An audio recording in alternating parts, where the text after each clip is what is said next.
this audience knows, and I know where you stand too on Israel and all that, but I've been very pro-Israel, and I've been very defensive of their right to defend themselves in this nightmare. Of course. And I've been very defensive of American Jews on campuses who are just being harassed, and it's ridiculous. Of course.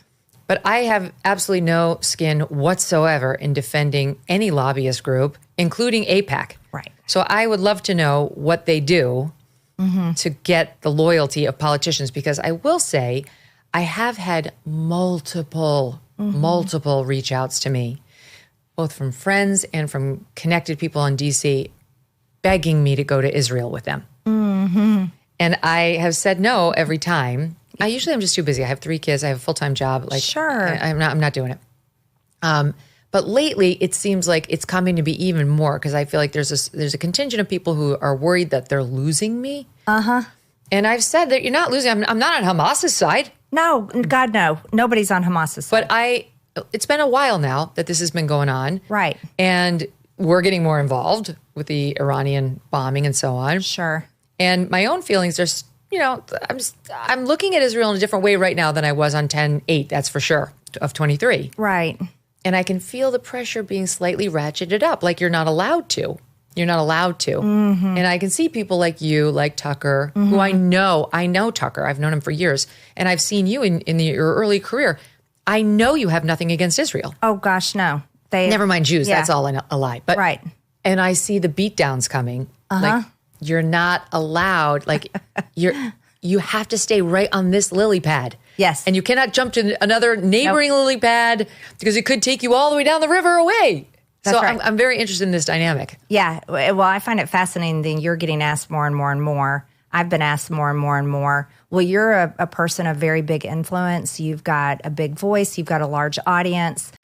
They also take a lot of influencers. They invite tons of influencers. Many of whom have invited me. Like, we're all going together, and will you come? Like, they seem to be coming at me from a number of ways, which only really kind of raises my hackles. Like, I'm not going. I'm going to stay right here. I can cover this conflict from here, and I don't wish to be wooed by any side. I actually don't wish to be persuaded. Have you been invited by any other foreign country? No. Okay, that's the part, right?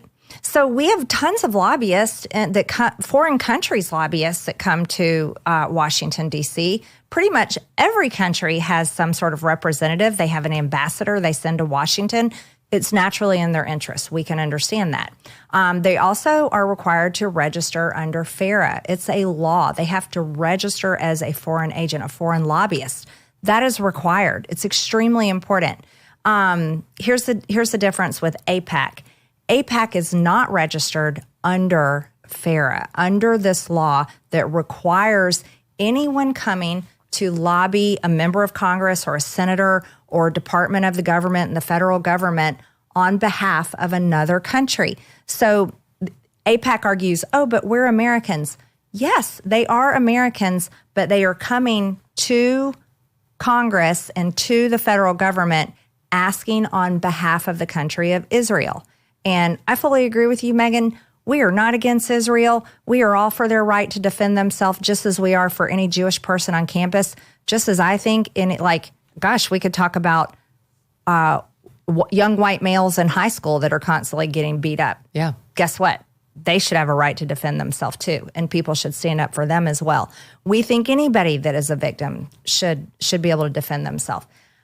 However, Israel is the only country I know of that has some sort of incredible influence and control over nearly every single one of my colleagues. And it is,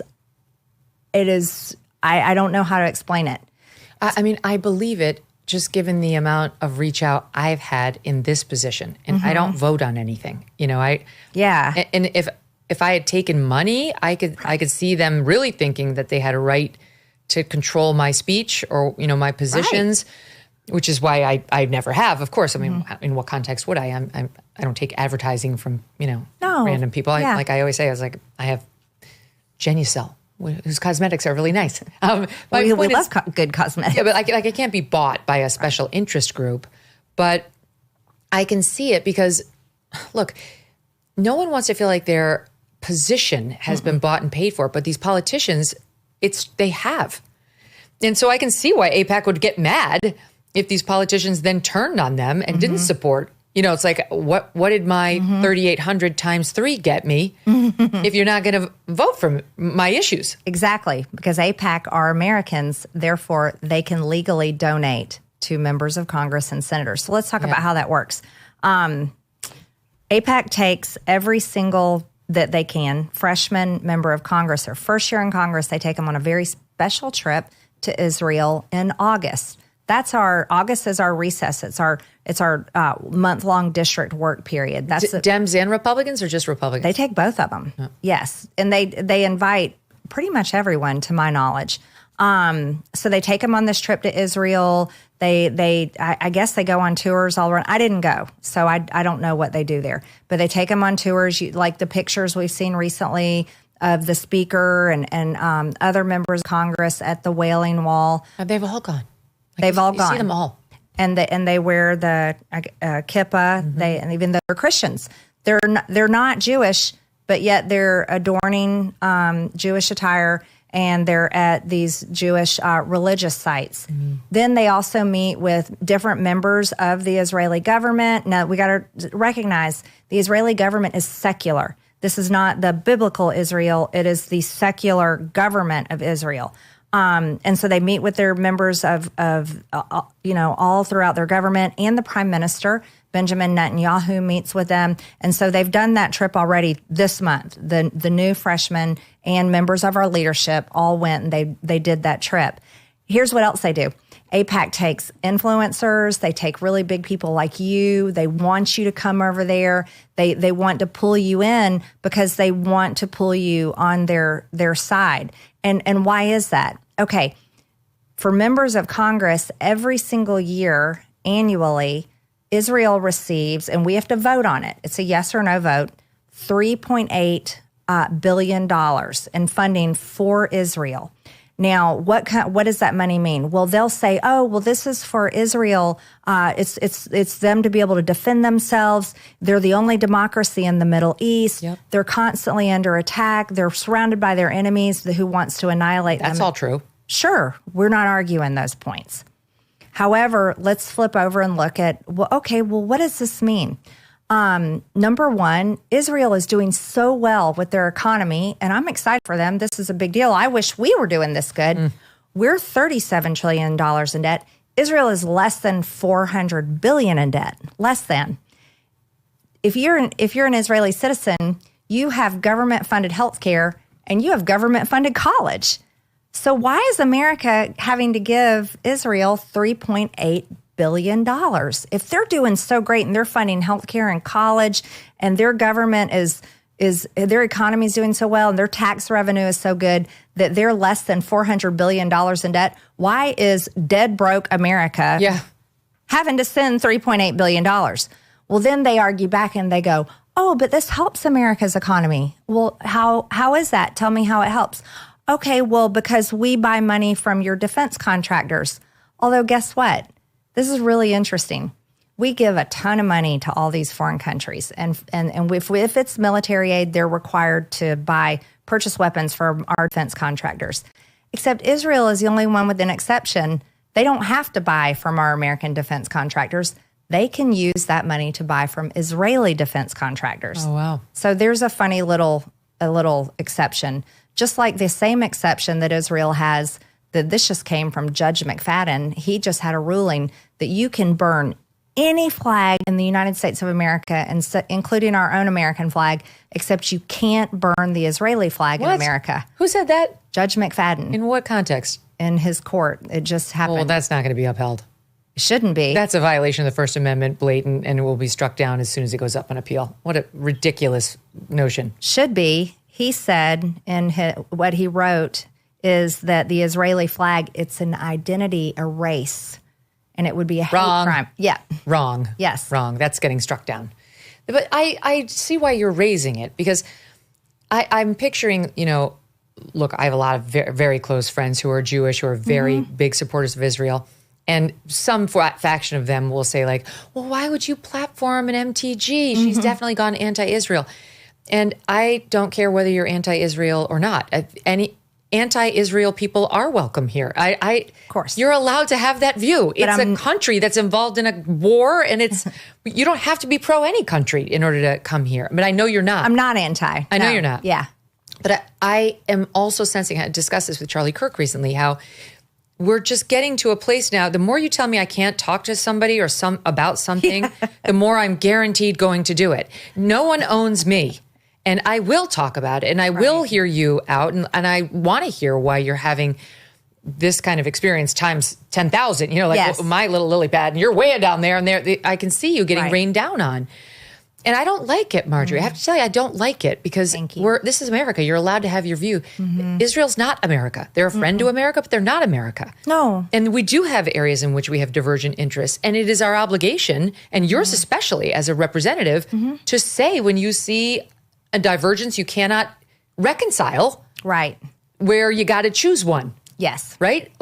That's what I see happening to you. So what happened? How did you find yourself in this place? Because you stopped voting for funding for the Israel war? Yeah, it was easy for me. I'm a business owner. So right now, I feel like I'm part of a board of 435 members of Congress, where we should act like an executive board of a company. And I feel like our company, the United States of America's federal government, is a company that has sirens blaring, and we are on the verge of literally imploding and going out of business. Bankruptcy, yeah. Massively. I also pay a lot of attention to our economy. Being a business owner in the construction industry, my success of my business, for as long as I've run it, rises and falls with the economy. And I'm very concerned. The cost of doing business is extremely high. The cost of living is extremely high.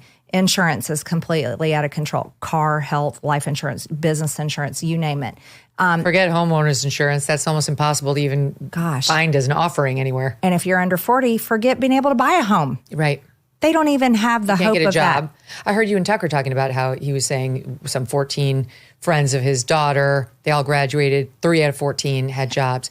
I can see this in our kids are a little younger than college age now, but our friends, some of them got started earlier, and a lot of their kids are now graduating from college. Great colleges, smart kids, cannot find jobs. This is so heartbreaking. So for me, I'm not anti-Israel. I'm not anti any country.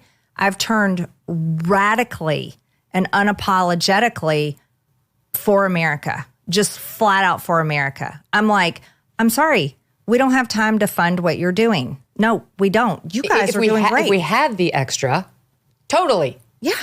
But we don't. We don't have the money. So what do we think the effect of the sparring between President Donald Trump and the Fed is going to be? Can the Fed take the right action at the right time? Do we trust in that? Or are we going to be looking at a potential economic slowdown as they slow roll any of their moves as they worry about his tariffs? And what exactly does all of this mean for your savings? You might want to consider diversifying right about now with gold through Birch Gold Group.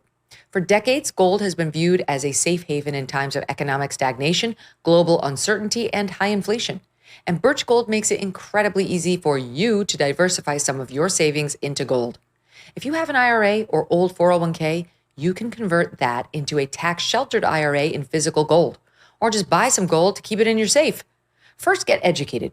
Birch Gold will send you a free info kit on gold. Just text MK to the number 989898. Again, text MK to 989898, and you'll start the process of just getting the 411 on what it means to own gold. Consider diversifying a portion of your savings into gold. So if the Fed cannot stay ahead of the curve for the country, at least you can stay ahead of the curve for yourself. Thanks so much for watching. If you like what you just saw, hit the subscribe button for more clips and full episodes.